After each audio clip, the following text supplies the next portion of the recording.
આજના આપણા ઓનલાઈન સેશનની અંદર આપણે જોવાનું છે આપણા ગ્રામરનો ટોપિક નંબર 3, જેનું નામ છે ક્વેશ્ચન ટેગ. ક્વેશ્ચન ટેગનો મતલબ શું થાય? ટૂંકા પ્રશ્નો. હવે ટૂંકા પ્રશ્નો એટલે શું? પહેલો પ્રશ્ન તો એ ઊભો થાય. તો હમણાં આપણે આ ટોપિકની સમજૂતી લઈશું એટલે તમને ખ્યાલ તો આવી જ જશે ટૂંકા પ્રશ્નો કોને કહેવાય. છતાં પણ આપણું જે આગળનું બબુલ જે પાઠ હતો આપણો, એ બબુલના યુનિટની અંદર પણ ઘણા બધા આવા ટૂંકા પ્રશ્નો આવેલા હતા, પરંતુ એ માત્ર આપણે યુનિટની સમજૂતી માટે જ સમજેલા હતા. જ્યારે અહીંયા આપણે એ શબ્દો કઈ રીતે લાગે છે, આન્સર એનો કઈ રીતે આપવો, એના વિશે ડિટેલ્સની અંદર માહિતી મેળવવાની છે. તો સૌથી પહેલી શરૂઆત કરીએ એની ડેફિનેશનથી કે ભાઈ ટૂંકા પ્રશ્નો એટલે શું. તો કોઈ પણ વાક્યના અંતે મૂકવામાં આવતા ટૂંકા પ્રશ્નને ક્વેશ્ચન ટેગ કહે છે. કોઈ સેન્ટેન્સ આપેલું હોય અને એના અંતે એનું ક્વેશ્ચન પૂછાતો હોય, એ રીતે એ ભાવની અંદર જે ટૂંકો પ્રશ્ન બનાવીને મૂકવામાં આવે છે એને ક્વેશ્ચન ટેગ કહેવામાં આવે છે.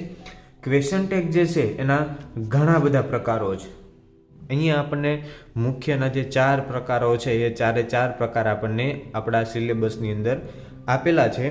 તો ચાલો આપણે એક પછી એક આ તમામ જે આપેલા છે આપણને એના ટાઈપ્સ પ્રકાર એ આપણે જોઈએ. એમાંથી સૌ પ્રથમ જે આપેલું છે એ કયું છે? તો કે ભાઈ નેગેટિવ ક્વેશ્ચન ટેગ. કયું છે? Negative question tag. આ નેગેટિવ ક્વેશ્ચન ટેગ છે એ કઈ રીતે બને? તો અહીંયા મેં એનો નિયમ પણ લખેલો છે કે જો મુખ્ય વાક્યનું ક્રિયાપદ પોઝિટિવ એટલે કે હકાર હોય તો ક્વેશ્ચન ટેગ કેવું બને છે? નેગેટિવ. નેગેટિવ એટલે કે નકાર.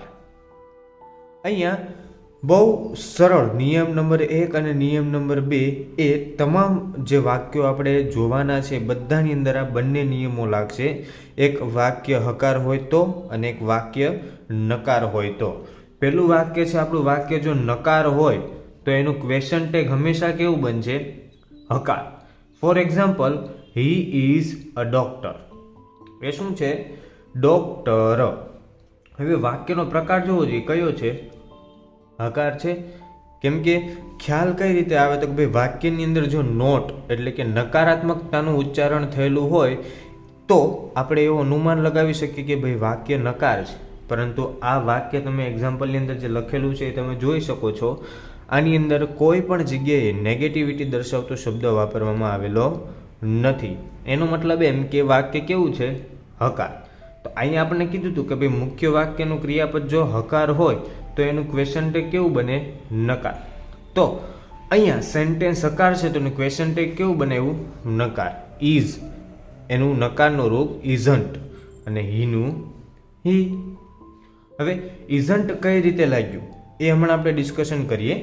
કેમ કે આ ઇઝ જે છે એનું નકારનું રૂપ છે અને એના નિયમો પણ આગળ છે. અત્યારે આપણે બેઝિક ખાલી માહિતી લઈ લઈએ કે ભાઈ જો વાક્ય હકાર હોય તો એનું ક્વેશ્ચન ટેગ કેવું બનશે? નકાર બનશે.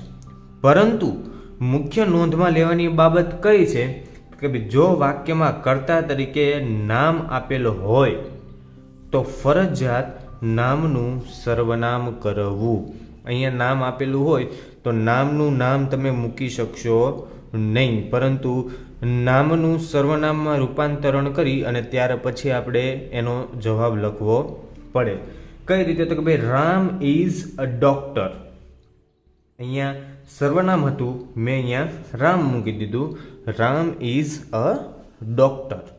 તો એનું રામ જે છે એને સર્વનામના કોષ્ટકની અંદર તમે કાઉન્ટ કરવા જાઓ તો રામની સર્વનામની કર્તા વિભક્તિ કઈ થાય? હી. એની જગ્યાએ જો રામની જગ્યાએ કોઈ ફિમેલ હોત, એટલે માનો કે સરલા આપેલું હોત તો અહીંયા શું થઈ જાત? શી. અને કોઈ વસ્તુ, પ્રાણી, પદાર્થ અથવા તો કોઈ પક્ષીનું નામ આપેલું હોત તો અહીંયા શું થઈ જાય? ઈટ. તો સર્વનામ જે તે નામ આપેલું હોય એનું સર્વનામ કરવું ફરજિયાત. અહીંયા તમે જોઈ શકો છો નામનું શું થઈ ગયું? સર્વનામ અને વાક્ય હકાર છે એટલે ઇઝનું શું થઈ ગયું? ઇઝન્ટ, નકાર થઈ ગયું. કેમ કે અહીંયા આપણે ઉપર વાક્યની અંદર જોયું નિયમની અંદર કે જો વાક્ય હકાર હોય તો એનું ક્વેશ્ચન ટેગ કેવું બને? નકાર બને. હજુ એક ઉદાહરણ જોઈ લઈએ. યુ હેવ વોન, તમે જીત્યા. તો યુ એ ઓલરેડી એક સર્વનામ જ છે એટલે આપણે એને સર્વનામમાં ફેરવવાની કોઈ જરૂર રહેતી નથી, એટલે યુનું યુ. પરંતુ હેવ આપેલું છે એટલે હેવનું નકારનું રૂપ અહીંયા મૂકવું પડે, કેમ કે વાક્યનો પ્રકાર કેવો છે? હકાર. તો ક્વેશ્ચન ટેગ કેવો બનશે? નકાર. તો હેવનું નકારનું રૂપ આપણે મૂકી દીધું હેવન્ટ અને સર્વનામનું સર્વનામ. વિદ્યાર્થી મિત્રો, અહીંયા હું આપણો જે વિડીયો છે એના અંતમાં તમને બધા જે શબ્દો વપરાય છે ક્વેશ્ચન ટેગની અંદર, ક્વેશ્ચન ટેગ બનાવવા માટેના, એ બધાના હકારના અને નકારના રૂપ હું તમને સમજાવી દઈશ. અત્યારે માત્ર આપણે સ્ટ્રક્ચરલ માહિતી લઈએ છીએ. ત્યાર પછી આપણે જોઈએ એનો જે બીજો નિયમ છે તે. પરંતુ બીજો નિયમ જોતા પહેલાં ફરી એકવાર યાદ કરી લઈએ કે જો વાક્યમાં કર્તા તરીકે નામ આપેલું હોય તો એનું એ નામ ક્યારેય ક્વેશ્ચન ટેગની અંદર આવશે નહીં, પરંતુ એ નામનું શું કરવું પડશે? સર્વનામ કરવું પડશે. અને સર્વનામ કર્યા પછી જ તમે એને ક્વેશ્ચન ટેગની અંદર મૂકી શકો. નિયમ નંબર 2 શું કહે છે? તો કે ભાઈ positive question tag. Positive question tag એટલે કે હકાર ક્વેશ્ચન ટેગ. આપણો નિયમ નંબર 1 શું હતો? તો કે ભાઈ નેગેટિવ ક્વેશ્ચન ટેગ. જ્યારે નેગેટિવ ક્વેશ્ચન ટેગ બનાવવું હોય ત્યારે વાક્ય કમ્પલસરી કેવું હોવું જોઈએ? પોઝિટિવ હોવું જોઈએ, તો જ તમે નેગેટિવ ક્વેશ્ચન ટેગ બનાવી શકો. જ્યારે અહીંયા પોઝિટિવ ક્વેશ્ચન ટેગ બનાવવા માટે એના ઉલટું કે ભાઈ જો મુખ્ય વાક્યનું ક્રિયાપદ નેગેટિવ એટલે કે નકાર હોય તો અને માત્ર તો જ તમે પોઝિટિવ ક્વેશ્ચન ટેગ બનાવી શકો. For example, you haven't got a pen. વાક્યનો પ્રકાર કેવો છે? નકાર. કઈ રીતે ખ્યાલ આવ્યું? તો કે ભાઈ આમાં નોટનું એટલે કે નેગેટિવિટીનું ઉચ્ચારણ થયેલું છે. ધેટ મીન્સ કે આ વાક્ય જે છે એ નેગેટિવ છે. તો આપણે હમણાં જોયું હતું એમ નામનું સર્વનામ કરવાની અહીંયા માથાકૂટ છે નહીં, કેમ કે આપણને ઓલરેડી સર્વનામ આપેલું જ છે. પ્રશ્નો જ્યારે બનાવીએ ત્યારે આપણે પ્રશ્નાર્થ વાક્ય રચના યાદ જ છે. તો કે ભાઈ નામ જે શરૂઆતનો જે શબ્દ છે પ્રશ્નાર્થ વાક્યની અંદર એ હંમેશા શું આવે? તો કે ભાઈ સહાયકારક ક્રિયાપદ હોય તો સહાયકારક ક્રિયાપદ અને ટુ બીનું રૂપ હોય તો ટુ બીનું રૂપ. તો અહીંયા એવી જ રીતે પ્રશ્નાર્થ વાક્ય બનાવવા માટે જે સહાયકારક ક્રિયાપદ આપણને આપેલું છે, ટુ બીનું રૂપ જે આપણને આપેલું છે એનો જ ઉપયોગ કરવો પડે. તો અહીંયા હેવન્ટ આપેલું છે, જ્યારે એનું પોઝિટિવ ક્વેશ્ચન ટેગ બનાવીએ ત્યારે હેવ નોટનું પોઝિટિવ એટલે કે હકાર રૂપ શું થાય? તો કે ભાઈ હેવ. અને યુ જે આપેલું છે એ સર્વનામ જ છે એટલે એને કઈ સર્વનામમાં ફેરવવાની જરૂર રહેતી નથી. તો આપણો આન્સર કઈ રીતે બન્યો? તો કે ભાઈ have you. You haven't got a pen. Have you. બીજું એક્ઝામ્પલ છે સરલા ઇઝન્ટ કમિંગ. તો વાક્યનો પ્રકાર જોતા આપણને ખ્યાલ આવ્યો કે ભાઈ વાક્યનો પ્રકાર કેવો છે? નકાર. તો આનો ક્વેશ્ચન ટેગ કેવું બનશે? હકાર બનશે. પરંતુ પ્રશ્નાર્થ વાક્ય રચના મુજબ પહેલા સર્વનામ અથવા તો ટુ બીનું રૂપ આવશે. અહીંયા ઇઝ નોટ એટલે કે ઇઝન્ટ આપણને ટુ બીનું રૂપ આપેલું છે તો એનું નેગેટિવ અહીંયા આપેલું છે. જ્યારે આપણે ક્વેશ્ચન ટેગ બનાવીએ ત્યારે ક્વેશ્ચન ટેગ હકાર બનાવવાનું હોવાથી આપણે ઇઝનું હકારનું રૂપ એટલે કે પોઝિટિવ રૂપ કયું થાય? તો કે ભાઈ ઇઝ. અને સરલા જે છોકરી છે જેને સર્વનામના કોષ્ટકમાં આપણે ગણતરી કરવા જઈએ તો એનો સમાવેશ શેમાં થાય? શીમાં. તો અહીંયા મૂકી દીધું શી. આન્સર કઈ રીતના બન્યો? તો કે ભાઈ સરલા ઇઝન્ટ કમિંગ. ઇઝ શી.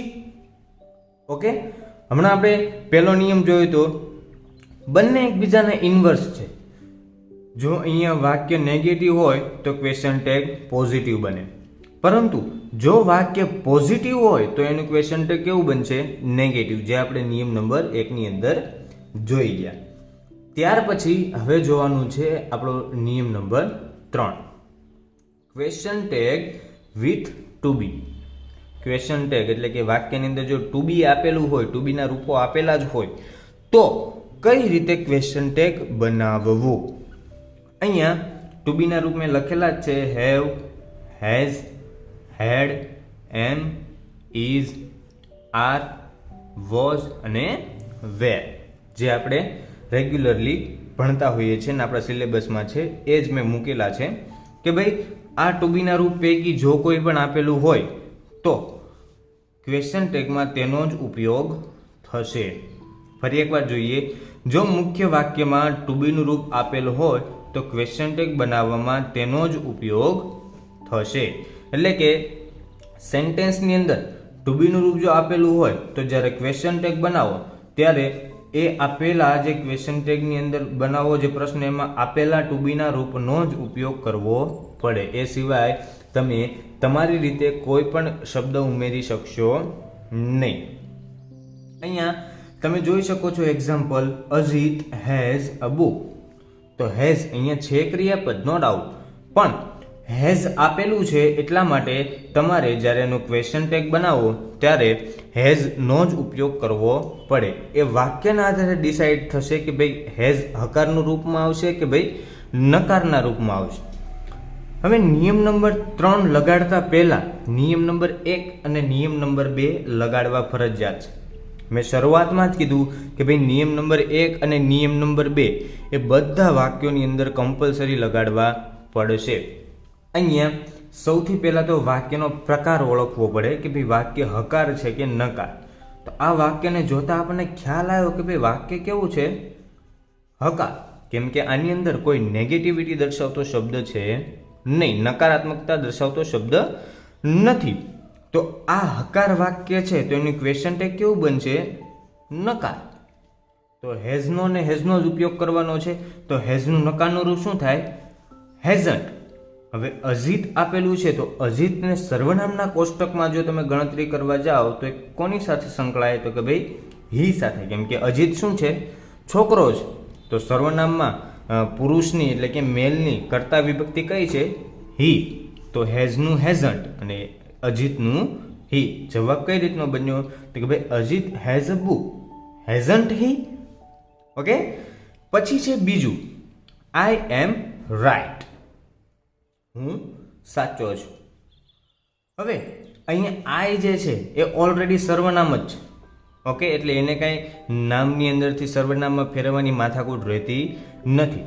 પરંતુ મહત્વની વાત એ છે કે આપણે શું વસ્તુ જોવી પડશે? તો કે ભાઈ એની અંદર આપણે સૌથી પહેલાં તો વાક્ય હકાર છે કે નકાર, આપણે એની તપાસ કરવી પડશે. તો આપણે વાક્યને જોતા આપણને ખ્યાલ આવી ગયો કે ભાઈ વાક્ય હકાર છે કે નકાર. આ વાક્યની અંદર ક્યાંય નેગેટિવિટી દર્શાવતો શબ્દ છે? તો કે ભાઈ નહીં. તો વાક્યનો પ્રકાર કેવો હોય? હકાર. તો આનું ક્વેશ્ચન ટેગ કેવું બનશે? તો કે ભાઈ નકાર.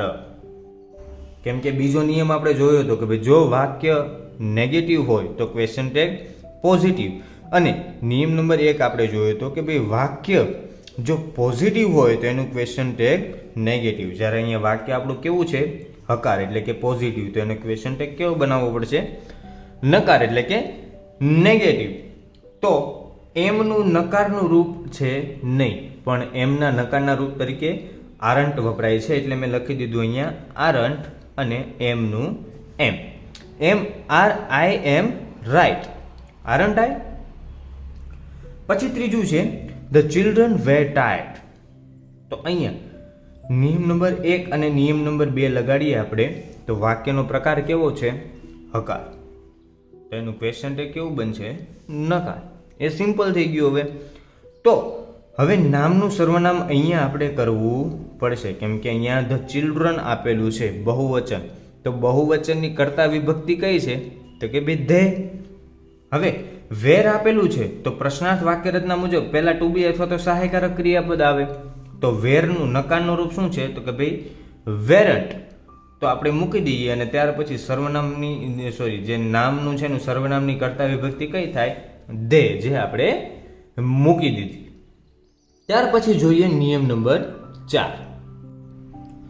નિયમ નંબર 4 શું કહે છે? ક્વેશ્ચન ટેગ વિધાઉટ ટુ બી. ટુ બીના રૂપ વગરનું ક્વેશ્ચન ટેગ કઈ રીતે બનાવવું?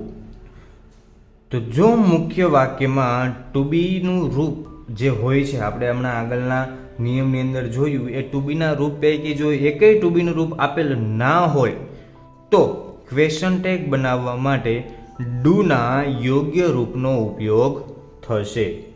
એટલે કે નિયમ નંબર 1 અને નિયમ નંબર 2 લગાવ્યા બાદ કઈ વસ્તુ જોવી જોઈએ કે ભાઈ વાક્યની અંદર ટુ બીનું રૂપ આપેલું છે કે નહીં, એની આપણે નોંધ લેવી પડશે. ત્યાર પછી જ આપણે યોગ્ય આન્સર બનાવી શકશું. હવે ડુનું યોગ્ય રૂપ આપણને મૂકવાનું કીધું તો કે ભાઈ ડુનું યોગ્ય રૂપ એટલે શું? તો કે ભાઈ ડુના ટોટલ 3 રૂપ છે. એક ડુ, એક ડઝ અને એક ડીડ. અને આ ત્રણેયના નકારના રૂપ પણ છે, જે આપેલા હું અહીં લખી દઉં છું. ડોન્ટ, ડઝન્ટ અને ડીડન્ટ. આ એના ત્રણેય આ ઉપરના જે છે એ હકારના રૂપ છે અને નીચેના જે છે નકારના રૂપ છે.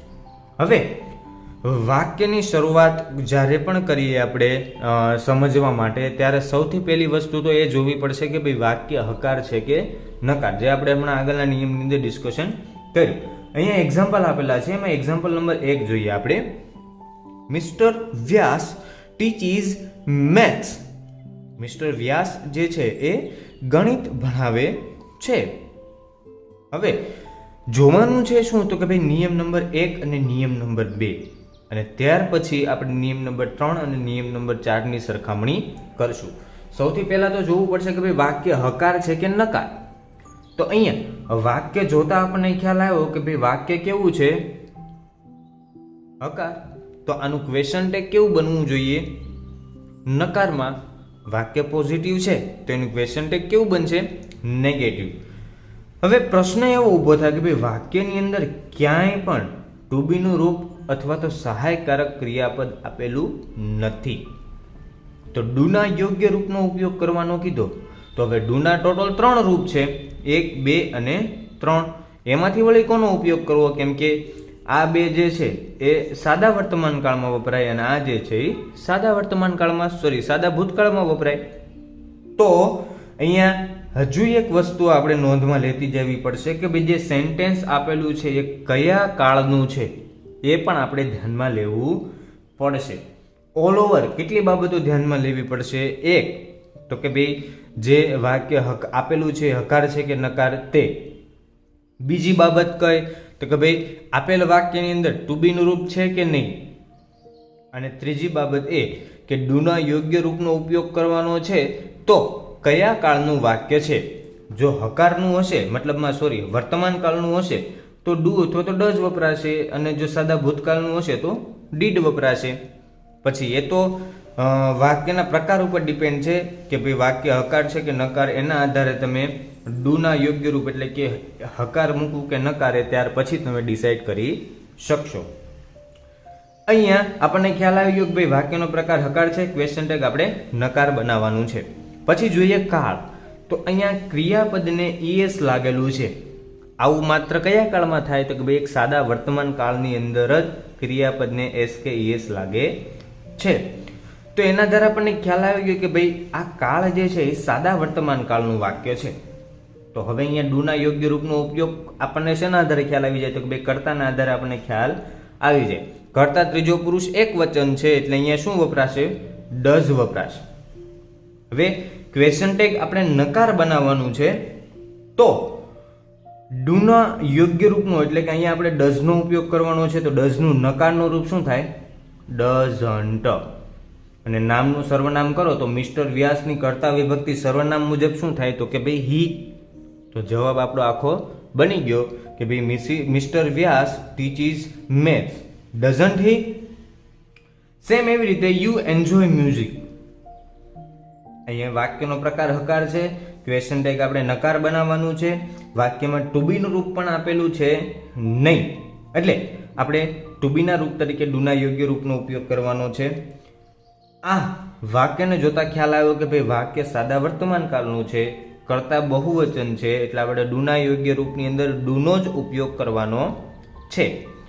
ક્વેશ્ચન ટેગ નકાર બનાવવાનું છે તો ડુનું પણ કેવું રૂપ લેવું પડશે?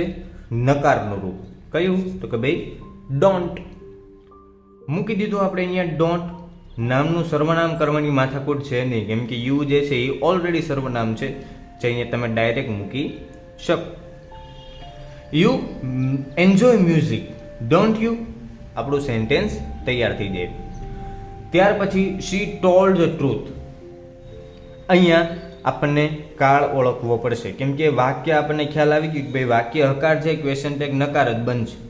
એ તો આપણને ઓટોમેટિકલી વાક્ય જોઈશું એટલે ખ્યાલ આવી જ જશે. હકાર નકારનો પરિચય તો આપણને બહુ સારો એવો છે. એટલે કાળ ઓળખવાની અંદર આપણે માર ખાવાનો છે નહીં. અહીંયા ટોલ્ડ એ ટેલનું ભૂતકાળનું રૂપ છે. ભૂતકાળનું રૂપ આવ્યું એટલે ખ્યાલ આવ્યો આપણને કે ભાઈ આ કાળ જે છે, આ સેન્ટેન્સનો કાળ છે એ સાદો ભૂતકાળ છે. તો અહીંયા જે ડુના યોગ્ય રૂપનો ઉપયોગ કરવાનો થાય, અહીંયા કોનો ઉપયોગ કરવો પડશે? આપણે ડીડનો જે આપણે ઉપયોગ કરીએ. ટોલ્ડ આપેલું છે એના આધારે આપણે ડીડ ડિસાઇડ કર્યું. હવે ક્વેશ્ચન ટેગ આપણે નકાર બનાવવાનું છે, કેમ કે વાક્ય હકાર છે. અહીંયા નામનું સર્વનામ કરવાની પણ માથાકૂટ આપણે રહેતી નથી. પ્રશ્નાર્થ વાક્ય રચના પ્રમાણે સહાયકારક ક્રિયાપદ અથવા તો ટુ બીનું રૂપ પહેલા લખવામાં આવે છે. તો અહીંયા આપણે ડીડનો ઉપયોગ કરવાનો છે, પણ ડીડનું કેવું રૂપ લેવાનું છે? નકારનું રૂપ, જે કયું છે? ડીડન્ટ. અને અહીંયા શીનું શી. આપણો આન્સર બની ગયો કે ભાઈ she told the truth, didn't she. Okay, તો વિદ્યાર્થી મિત્રો આપણા સિલેબસની અંદર જે ક્વેશ્ચન ટેગ આપેલા છે એની બેઝિક માહિતી આપણે જોઈ, પણ એક બાબત હજુ પણ ધ્યાનમાં રાખવા જેવી છે. આ માત્ર બેઝિક છે. હજુ આગળ ઇન કેસ ફ્યુચરની અંદર તમારે ક્વેશ્ચન ટેગ ભણવાના આવશે તો નોંધમાં રાખવું કે ભાઈ માત્ર સહાયકારક ક્રિયાપદ અથવા તો ટુ બીના રૂપ જ જે આપણે રેગ્યુલરલી કાળની અંદર ભણીએ છીએ એ જ આવતા નથી, પરંતુ can, may, should, would, could પણ આવી શકે. અત્યારે આપણે અહીંયા આવવાની શક્યતા બહુ ઓછી છે. આપણે એક માત્ર કેન જ વપરાયેલો છે, જેનું ભૂતકાળનું રૂપ હમણાં હું તમને આપી દઉં. નકારનું રૂપ, ભૂતકાળનું રૂપ તો કુડ જ થાય, પણ એનું જે નકારનું રૂપ છે એ હમણાં હું તમને બતાવું છું.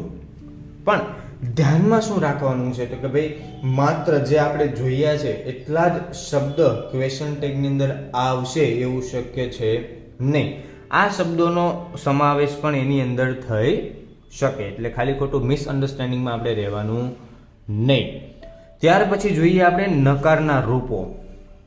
અહીંયા વન બાય વન તમે બધા જ જોઈ શકો છો. ડુ, તો ડુનું નકારનું રૂપ શું થાય?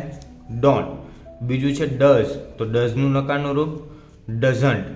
ડીડ, ડીડનું નકારનું રૂપ ડીડન્ટ.